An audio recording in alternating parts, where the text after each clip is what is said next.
целиот систем на грчката држава е ангажиран, тој зачудувачки, може и некој не може да верува на тоа, но навистина е така, ангажирани се сите, целиот систем, да никако ние не можеме да надминеме некоја бројка, некоја сила.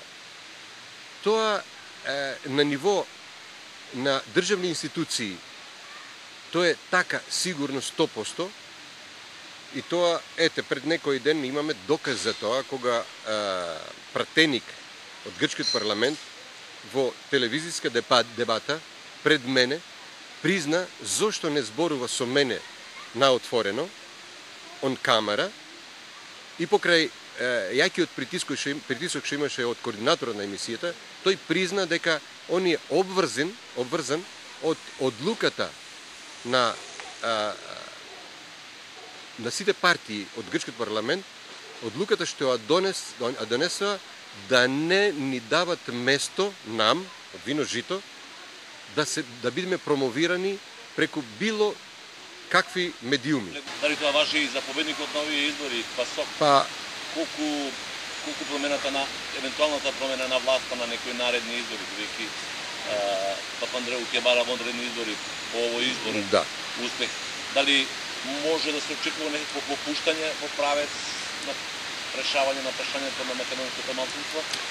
Видите, ПАСОК нема да биде прв пат на власт. Така, ПАСОК беше на власт долги години назад. Со ПАСОК имавме доста пати контакти блиски, кога на ПАСОК ние му бевме потребни за да победи на локалните избори во Лерин, тогаш дојдовме во коалиција со ПАСОК. И навистина тогаш ПАСОК во Лерин победи. Нели го доби председател на префектурата. Но повеќе од тоа не ми се верува дека може ПАСОК да прави, зашто и ПАСОК е дел од системот. Ако не системот кој ПАСОК долги години го градеше тој систем, и треба да не заборавиме дека времето кога беа организирани демонстрациите во Солун против Република Македонија, против признавањето на Македонија, на власт беше Папандреу. Значи ПАСОК, денешниот ПАСОК, не е многу далеко од тој ПАСОК.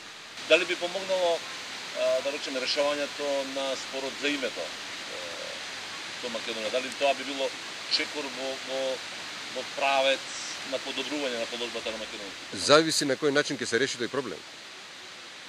Зависи како вашите власти тамо ќе прифатат да го решат тој проблем. Што значи решение? Што значи решение? Какво ќе биде тоа решение? Од какво ќе биде тоа решение? Тогаш ќе се види дали тоа ќе биде во помош на нас тука или не. Може да биде да не се одмогни. Не знаеме. Уште е прашањето многу отворено. Чисти јасни ставови за тоа решение нема од никде, од никоја страна. Така. Во игра е, да речеме, предлог од Северна Македонија. Тоа би бил предлог... Што значи Северна Македонија? Дека би било прифатливо. Што значи Северна Македонија? Значи северномакедонски народ, северномакедонска нација, северномакедонски јазик. Како ние би се именувале тогаш?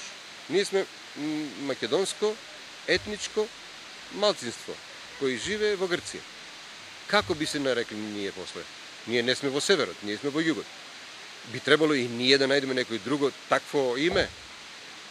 Јужномакедонско национално малцинство? Или што?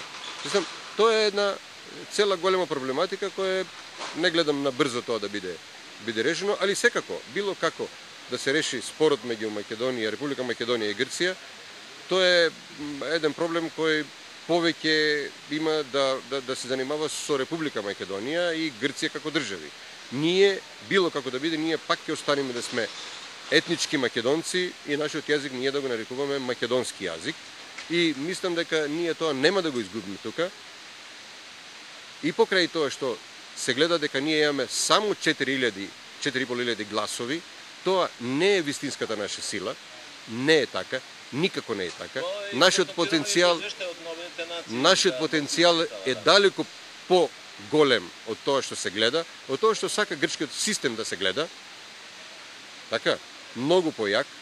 И јас верувам дека не е далеку, зборувајќи сега во однос со историјата, со не утре, не е далеко, таа историска категорија, така, не е далеко денот кога навистина тој потенцијал ќе најде сили да се изрази.